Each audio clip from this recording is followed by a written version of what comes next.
G. Marshall. Welcome to the world of eerie imagination. The fear you can hear. Vendetta. The very word itself invokes dread and strikes a mood of brooding terror. But to live on the island of Corsica, home of the vendetta, is to be steeped in the tradition of violent massacres and the fatalistic expectation of ferocious vengeance as a way of life. At least it would have been so just 100 years ago when these famous words were first written. It was a hand. A man's hand. Not a skeleton hand, all bright and clean, but a hand black and desiccated, with the yellow nails, the naked muscles, and traces of blood upon the bones at the point where they had been severed as with the blow of an axe about the middle of the forearm. The fingers, extraordinarily long, were attached to enormous tendons, still held in their places here and there by strips of skin. That hand was something hideous.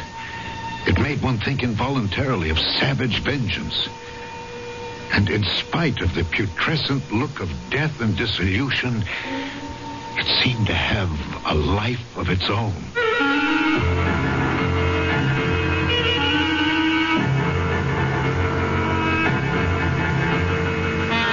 Our mystery drama, The Hand, was especially adapted from the Guy de Maupassant classic for the Mystery Theater by Ian Martin and stars Alexander Scourby. I'll be back shortly with Act One.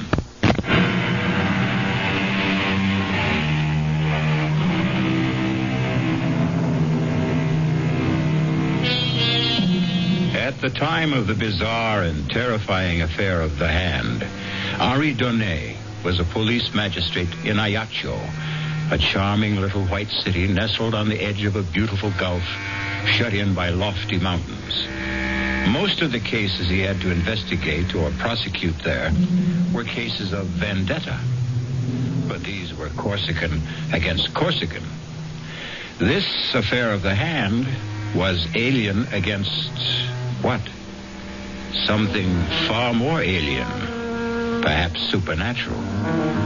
That was not until later, of course. For now, the only alien presence was a neighbor of Henri's, a Sir John Rowell, lately come to the island to settle down, and an object of great speculation among the native population. Well, there goes my new neighbor again. Does he go hunting at twilight? No, Bernard. At least as a magistrate, I hope not. Well, what's he shooting at then? I don't know, Marguerite. We have no sharks. The wolves and other predators stay in the mountains, and he's not been here long enough to start a vendetta. Oh, I am not sure. Listen to that. Oh, no call for alarm, Doctor. I'm quite sure your services will not be needed. It is the same pattern night and morning. Well, Henri, then what is he shooting at? A target, I suppose. He's keeping his eye sharp. But for what? Ah, now, that is the question. Have you seen him? He is immense and very powerful. And he doesn't encourage visitors. He has 2 huge Alsatian hounds that look ready for the kill at a word. You are chief magistrate and in a far better position to judge him than any, Henri. What do you make of him? I don't know. His papers are in order. I have no reason to have any professional interest in him. Well, has he no one to share his loneliness? He has a manservant he brought with him from Marseille. No one else. There was a woman listed on the ship's manifest as his wife. Oh, his wife. Well, I never knew. Well, then, but no one seems to know that. In the months he's been here, no one has seen hide nor hair of her. I've watched these evenings myself, and I've never seen her move from the house. If, indeed, she is inside it. So you see, Marguerite, very soon, both as friend and policeman, I'm going to have to satisfy your curiosity and my own about the mysterious Sir John Rowell. For a while, however, I had to content myself with having a close watch set over the man. None of my people could find anything suspicious enough in his actions for us to make any move. But as the strange rumors about him continued and increased, I resolved to see the stranger face to face for myself. I made a point of going hunting every day in the neighborhood of his place. It took me a little while, but at last, one day... So, bien, Fernand, hold the point. You flushed him, Got him right under the Englishman's nose. Go fetch him, Fernand. Fernand, hold. Hold on. Whiskey! Down, boy, down! That's it. Good dog. Hold. Here, Whiskey, here. My apologies, sir. Your bird, I believe? No, not at all. I shot him right from under you. Sorry. I didn't know you were there. Nor I you. Allow me. I'm John Royal. Yes, I know, Sir John. I am your neighbor up there on the hill. Henri Donnet. Pleasure. Damn fine shot. Sir John, will you accept the game as an apology for shooting over your field? That's very generous. I'll accept on one condition. What's that, Sir John? That you let me return the compliment and ask you to join me in a glass of ale. Good. I will be only too glad to accept.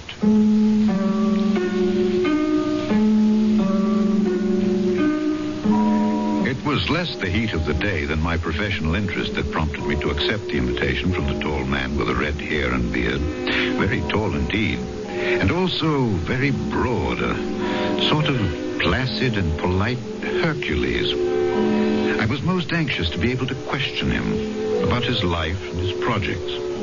Joseph, out here on the veranda. Change your mind and have something stronger? Oh, no. Ale will be perfect. Are you cold, Sir John? Yes, 2 glasses of ale for Monsieur Donnet and myself. Very well, sir. And bring a cut of Stilton and some water biscuits. You like our English cheeses? Oh, yes, I do. We are quite insular enough here on Corsica. It's a rare pleasure to indulge in a foreign taste. I know what you mean. Still, I can't feel that Corsica, or for that matter, anything French is anyway foreign to me. Now, Joseph, splendid. Thank you. Put the tray on the table here. Yes, sir. You can loose the dogs again. It'll be quite safe while I'm with Monsieur Donnet. Very well, sir.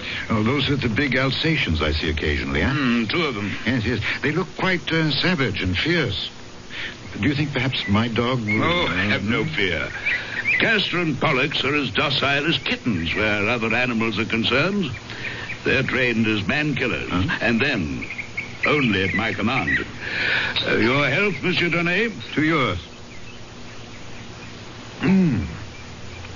Delicious. So refreshing. As the view of the sun setting across that blue Mediterranean water. Yes. Does Madame Rowell also share your enthusiasm for your adopted island? Lady Rowell is an invalid. I hope to nurse her back to health here. Oh, if I could suggest the offices of my good friend Dr. Forestier. If a doctor should be needed. Oh, forgive me, I had no desire There's to nothing pry. to pry into. Natural curiosity. I must admit, I do find it hard to cast you in the category of a recluse. Oh, yes. I've traveled a great deal. Africa, India, even America. And as for adventures, yes, I've had plenty of adventures. Oh, yes. Big game hunting, huh? What? Oh, of course. I've hunted them all. Tiger, elephant, rhinoceros, gorilla. The name's a legion. Oh, all very dangerous animals. Terribly so. Not really. When you compare them to the worst of all. Oh, what? What else, Monsieur Donnet? In your profession, you must know him too. Man. Man himself. Hey, Sir John, come quickly. What on earth? Sir John. Forgive me. I followed Sir John down the front steps of the veranda as he took them 2 at a time and disappeared around the corner of the house. I would have followed him further, except as chance had it, I turned my ankle quite severely on a loose stone after the bottom step. Stopping in momentary pain, the yelp and snarl of the dog suddenly quieted, and I was conscious of the squeak of the front door of the house. Arrested, I looked up to see, framed in the doorway, a tall, emaciated woman with great bruised half circles underlining her eyes that stared with a feverish gleam. She wore a long, loose, trailing peignoir, and with one hand she beckoned towards me while clutching something in the other close beneath her breast. Painfully, I limped back up the steps. Help me. Whoever you are, help me. Lady Roll? Whoever I am, this side of the grave, help me. But how? By sending this letter post haste. Oh, but please, I beg of you on all our lives, don't tell such a... Well, I'm afraid, madame, Please, don't refuse me. You're my last, best hope. Hope for what? I cannot stay in case he returns, but please, I beg of you, send my letter. She was gone. Like a wraith, as though she'd never been. But the letter in my hand was real enough. Before I had time to read the person to whom it was addressed, I found myself involuntarily concealing it in my pocket before Sir John, returning, could see it. Nor could I stop to ponder why my impulse had been to accept the lady's part rather than that of my charming and seemingly outgoing host. Why I chose to conceal its existence rather than reveal it. My dear Monsieur Donnet, pray forgive me. I'm most sorry we had to be interrupted. Oh, forgive me for not following you, but I turned my ankle. What happened? Oh, the curse of trying to maintain privacy. The curiosity seeker. A farmer from back in the hills named Deschamps, who passes by here on his daily route, for some unearthly reason came skulking round the back of the house and was cornered by the dogs. But what would he have expected to find here? Heaven knows. I've no secrets worth anyone's concern but my own, as I hope you believe. Or is your presence here today more than just a seeming accident? Are you concealing something from me, sir? I was aware that he wore about his loins an American-style gun belt, and that low on each hip, concealed by the flare of his coattails, were two matched pistols with mother-of-pearl handles, on one of which his right hand rested lightly. The letter in my pocket seemed to burn through the lining as I tried to judge whether it caressed that handle by accident or design.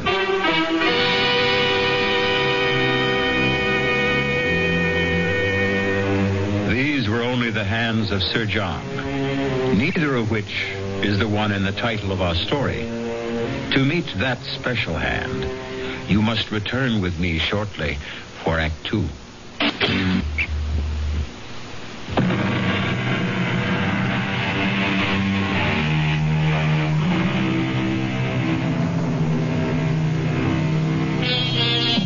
The huge, red-haired and bearded Englishman towers over the small, dapper Frenchman.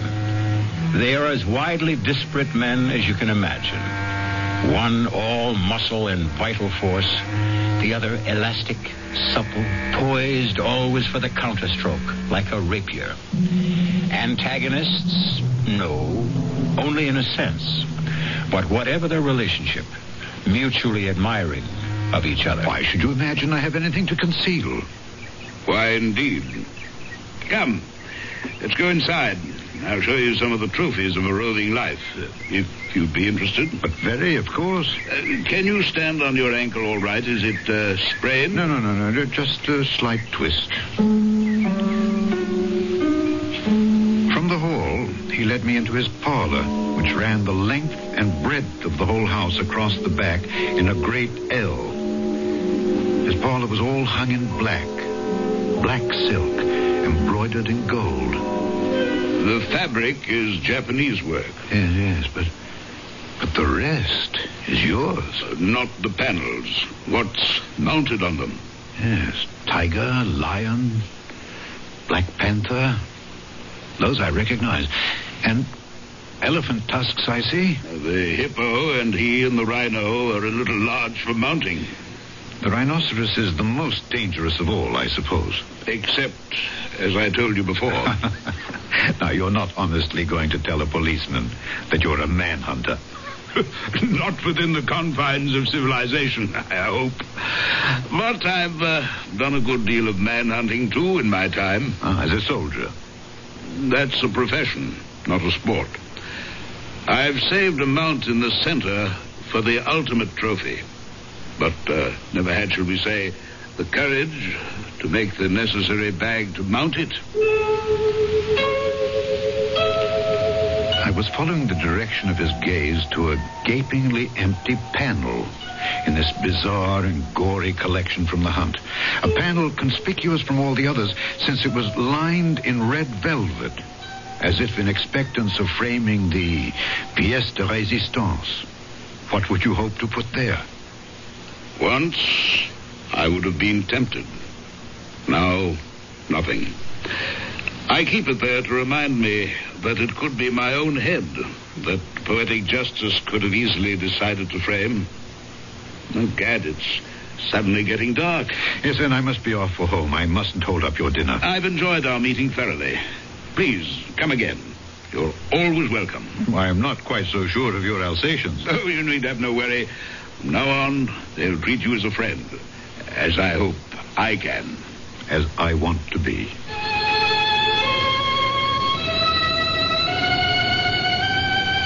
We shook hands, mine disappearing inside his huge one.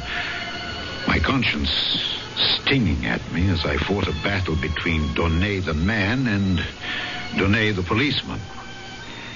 Climbing the hill back to my villa with Fernand frisking along beside me, I tried to tell myself I was only being practical, that I was giving myself time to make my decision. A decision that was tipped by the testimony I received from Michel Deschamps as I questioned him at the barracks the following morning.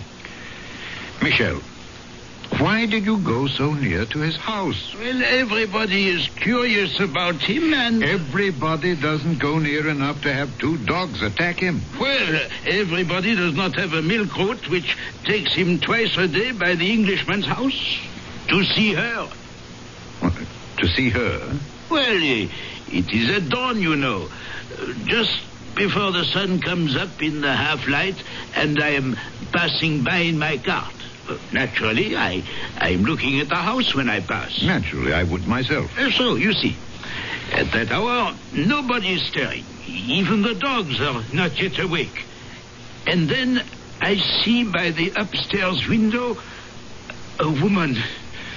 The first few days, I'm not sure. I crossed myself. She's not some witch or somebody who wants to steal my soul. Why would she be a witch? Because... at any rate, in that light, she looked so... I was afraid to answer. To answer what? Her signal to come near to her. She kept beckoning as if there was something she must ask me to do. Finally, yesterday morning, I could stand it no longer. I had to go see what she wanted to ask. Was that so wrong? No, of course not, Michel. I would have done the same. But the dogs stopped you, huh? Yes. In a way, I'm sorry. Don't feel that you let her down. But from now on, mind your own business. Oh, I accept your instruction. I will follow what you advocate. What I advocate, by all means. Not what I do. I don't understand you. Sometimes, even a magistrate has to admit I do not understand myself. But that is not for you to worry about.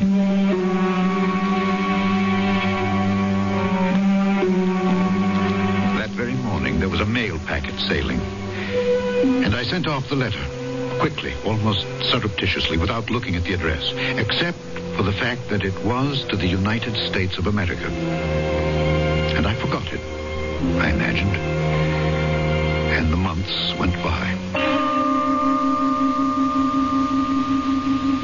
Oh, I do think it's very tedious of you, Henri. Madame Forestier. Oh, well, either for reasons of your own, you are protecting our most famous visitor from the rest of us, or, well, he has some hold over you to protect his precious privacy. He has no hold over me. Quite the contrary. But if he wishes to be private, I would be the first to protect his right. Well, on a small island like this, why should he have it any more than the rest of us? Touché. But if he can, why shouldn't he? Oh, Henri, you know I don't know how to answer that. All I want to know is, do I have any hope that they might attend my garden fete next month? They? Well, Well, there is a Madame Roel. Yes, but she is sickly. Well, is there some hope that at least Sir John might be coaxed to appear? No, I have no reason to suppose that he would refuse. Now, Lady Roll, I would find it hard to answer for. Well, then all I want for you is to issue the invitation. Please, may I count on you for that? Marguerite. We're all old friends. Need you ask? I had my doubts about Sir John, and more particularly his lady, attending any local garden fete. But I could scarcely, in my wildest imaginings, have foreseen how extravagantly and tragically it would be impossible. As I approached the house in the hollow below me, I was in a first-class mood because, in addition to a packet from the mail ship for my host, I also bought a bottle of sherry to share with him that, in my opinion, was one of a kind. He met me at the veranda. Well, this is an unexpected pleasure. We had a mail ship in today. I brought you a parcel. Me? Yes. And I thought I'd outstrip the mail. Vain hope. A parcel, you say? This. What on earth?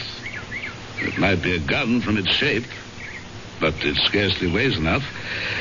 Shall we go in the parlor while I open my surprise parcel? As we moved into that parlor, I was super conscious of my host's reaction to the parcel he bore in his hands.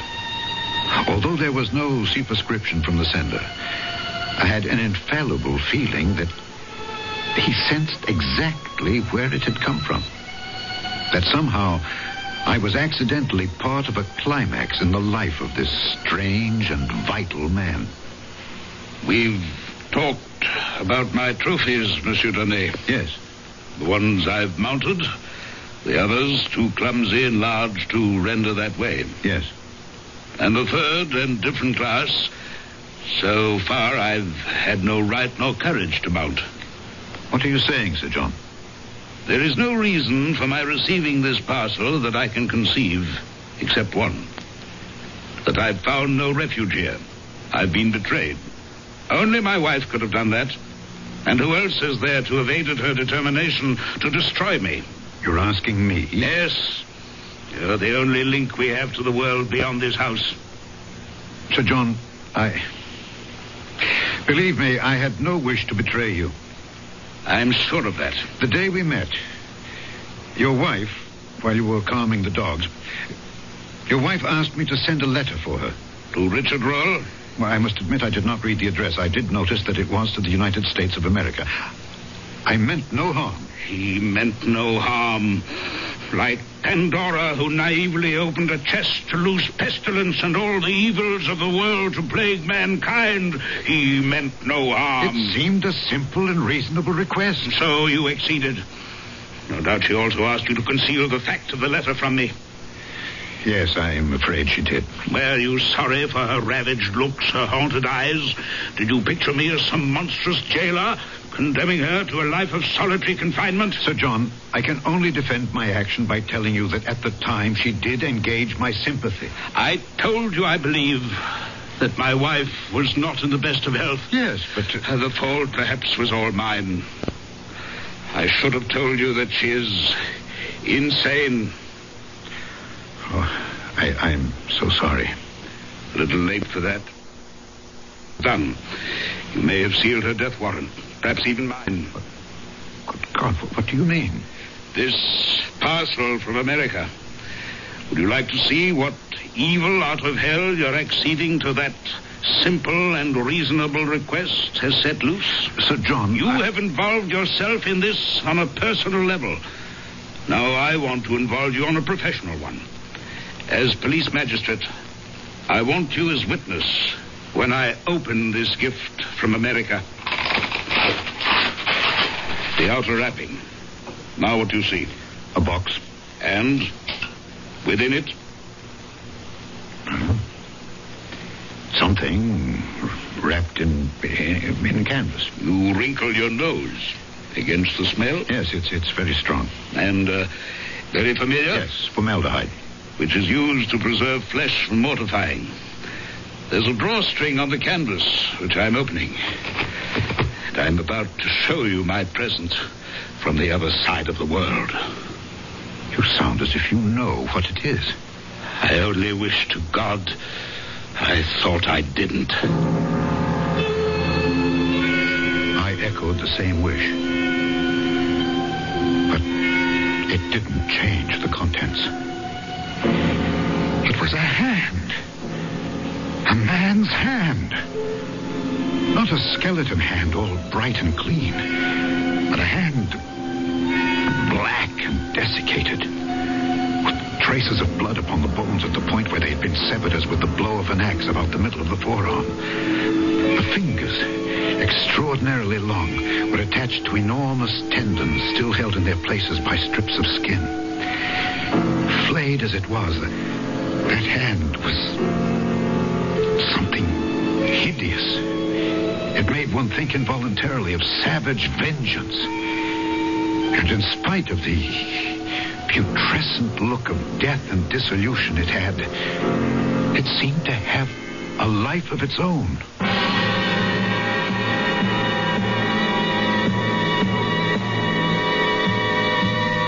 So now we see the embodiment of the title of our story.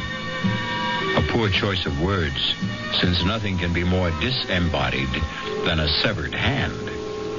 Whose hand? And why? And are these nerveless fingers really capable of writing a death warrant? I'll return shortly with Act 3.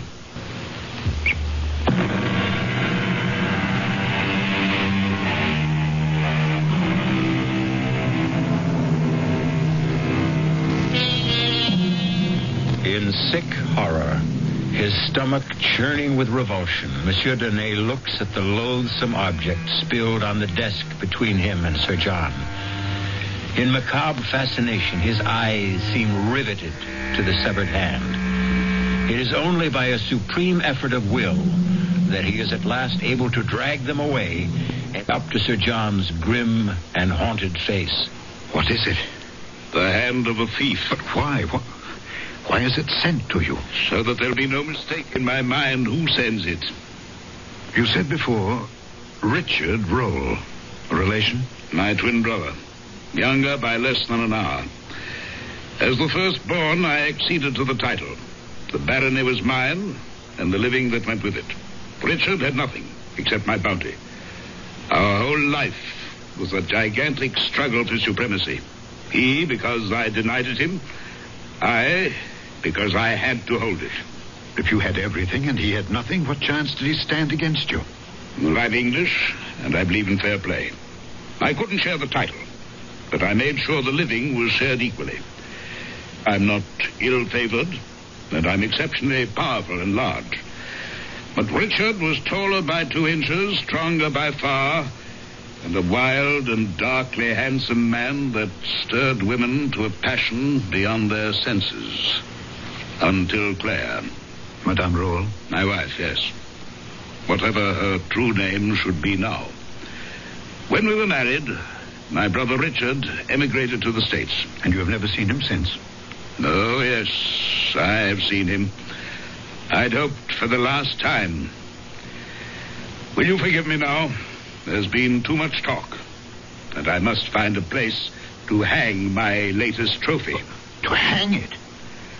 You can't... I think I've had quite enough interference from you in my affairs, Monsieur Donnet. I must ask you to leave my house. You're no longer welcome.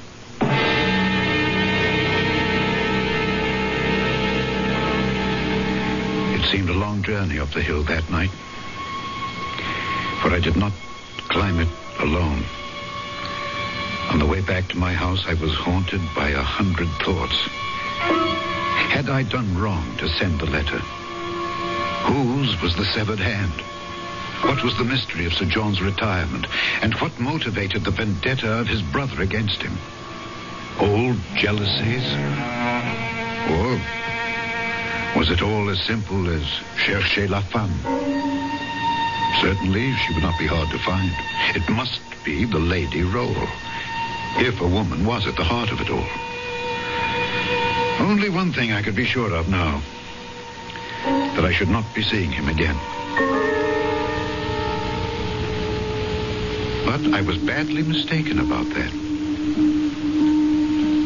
Well, Joseph, what brings you here? Begging your honour's pardon, Mr. John asked if it would be convenient for you to wait on him this evening. Of course, when? If it would suit your honour, now would be fine. It suits me.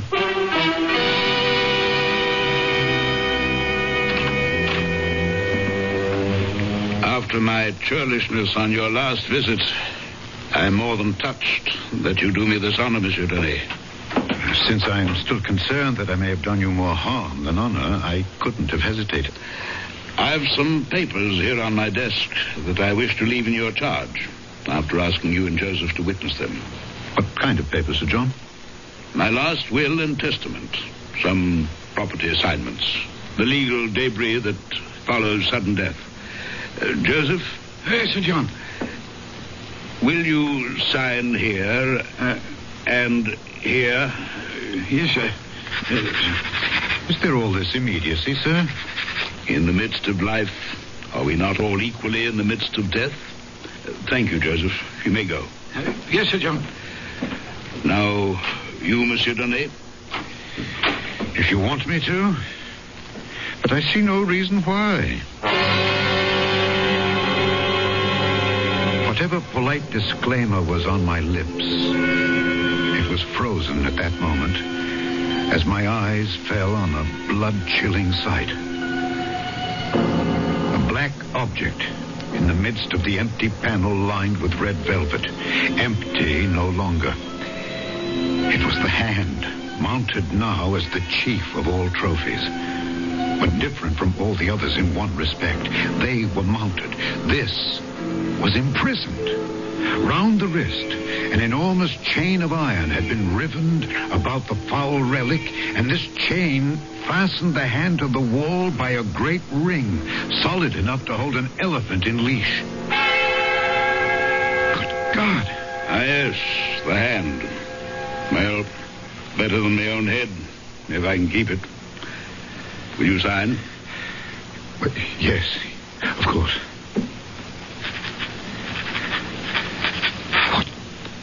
What is it? That hand? That was part of my best enemy. It was cut off with a saber.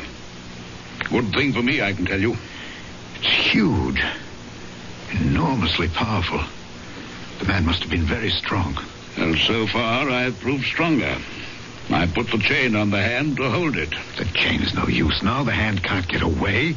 The chain is necessary. This hand always tries to get away.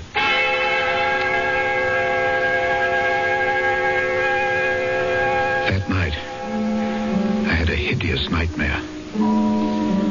I dreamt I saw the hand, the horrible hand, running like a scorpion or a spider along the curtains and up and down the walls of my room. 3 times I woke up. 3 times I went to sleep again. 3 times I saw the ghastly thing running all over my room and using its fingers like so many legs.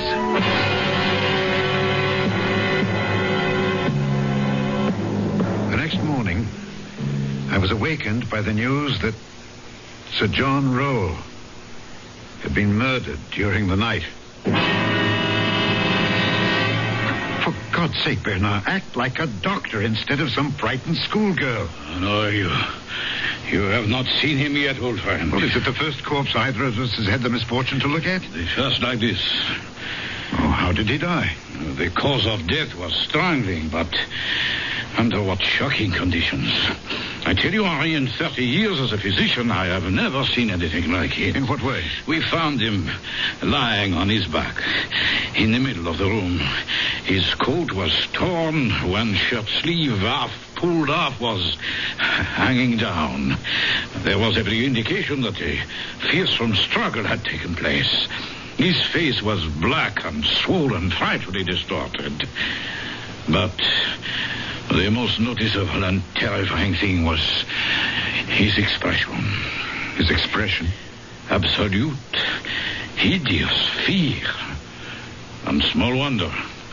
For in the welter of blood that was coagulated about his throat, 5 separate wounds pierced through it as though driven by points of iron. Only 5? It was as if he had been strangled by a skeleton. But that is odd. What? What you just said. Only 5. Well, of course, how stupid of me. There was only evidence of one hand having done the strangling. That makes it even more bizarre. Is there anything even faintly normal about this whole affair?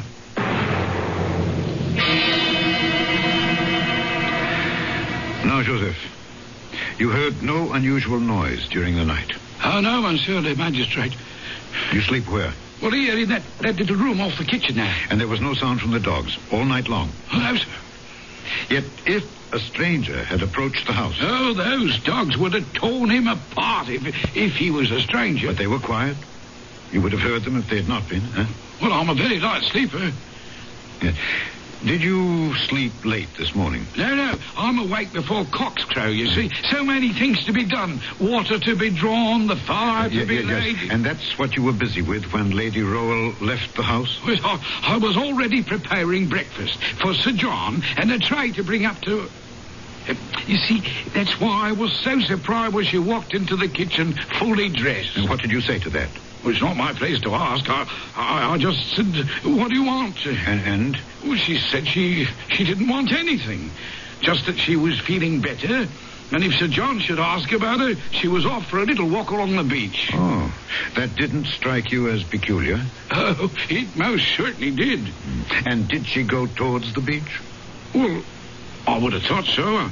I didn't actually check on it. Why? You're not aware that she's disappeared? Oh, no, sir. We'll leave that for a moment. All right, then what did you do then?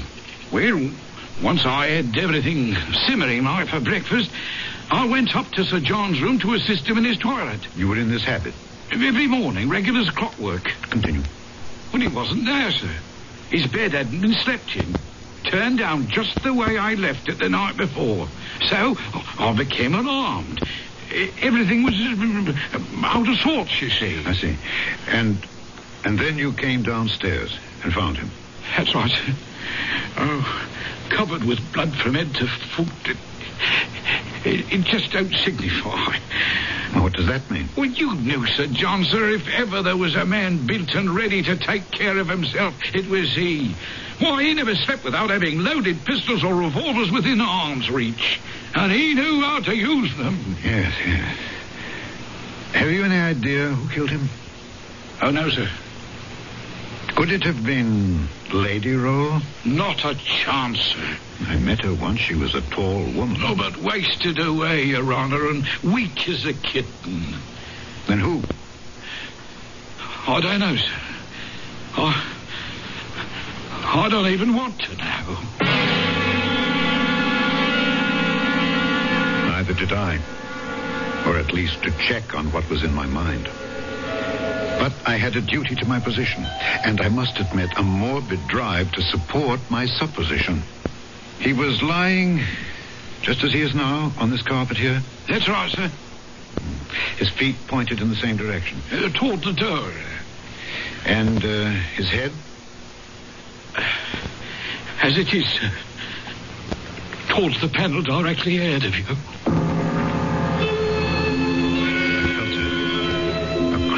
Sensation that lifted the hackles on my neck. I knew, before I looked, what I was going to say. The sight that I had fought against making a reality. At last, involuntarily, I lifted my eyes to the wall, to the panel where the horrible flayed hand used to be. It was no longer there.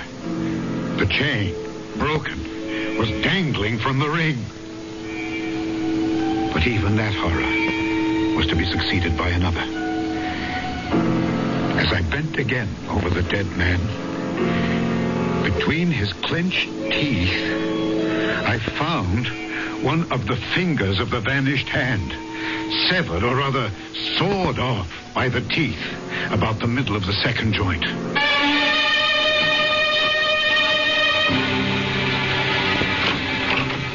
Henri, forgive us for violating the sacred precincts of your police office, but the axle of my carriage is broken and we are here to beg you to carry us home. If you're ready to go. I'm always at your service. And tonight, since it grows dark early these evenings, I will welcome company.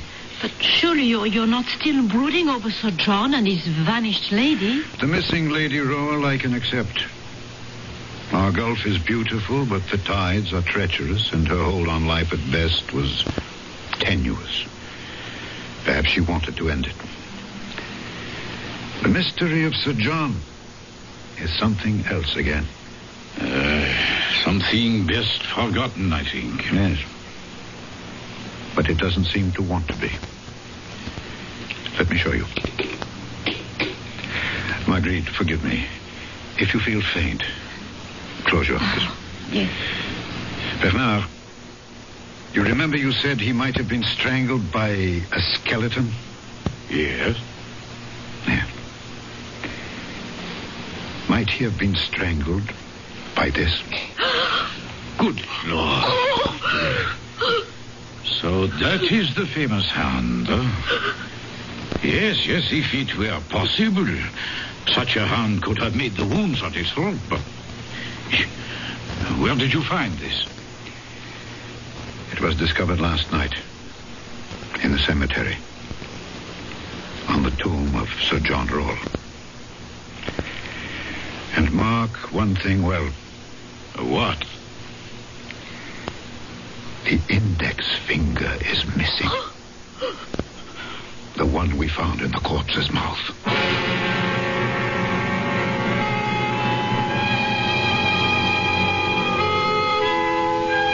The hand of a thief, Sir John Rowell said. His brother Richard? But if so, what did he steal? His wealth? His reputation? His wife? And if his brother, in some gargantuan and titanic duel, struck off his hand, and Richard sought vengeance, which of his hands was the instrument that brought an end to the intense and private vendetta? De Maupassant doesn't tell us. Wisely, he leaves that to us to decide for ourselves. I'll be back shortly.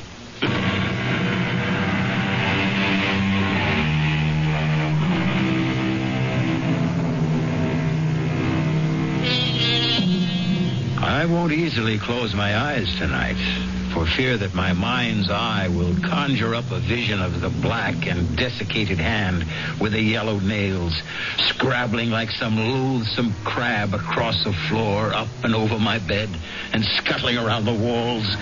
Its 4 good fingers moving like spider legs, the mutilated stump of the 5th like a head. Our cast included Alexander Scorby, Ian Martin, Mildred Clinton, and Guy Sorrell. The entire production was under the direction of Hyman Brown. And now, a preview of our next tale. You will be haunted by the magnet that drew you to me. The weapon with which I ruined your life and will destroy you. My smile, Ernest. My smile. No. Look at me. Sensuous lips bearing milk white, perfectly matched teeth. Look. Here, let me... She's falling across the table. I think... Yes. She's gone. Berenice is dead. No. Ernest, don't. Her mouth. She is staring at me with her teeth. Anthony, in heaven's name, close her mouth. Close her mouth! This is E.G. Marshall inviting you to return to our Mystery Theater for another adventure in the macabre. Until next time, pleasant dreams.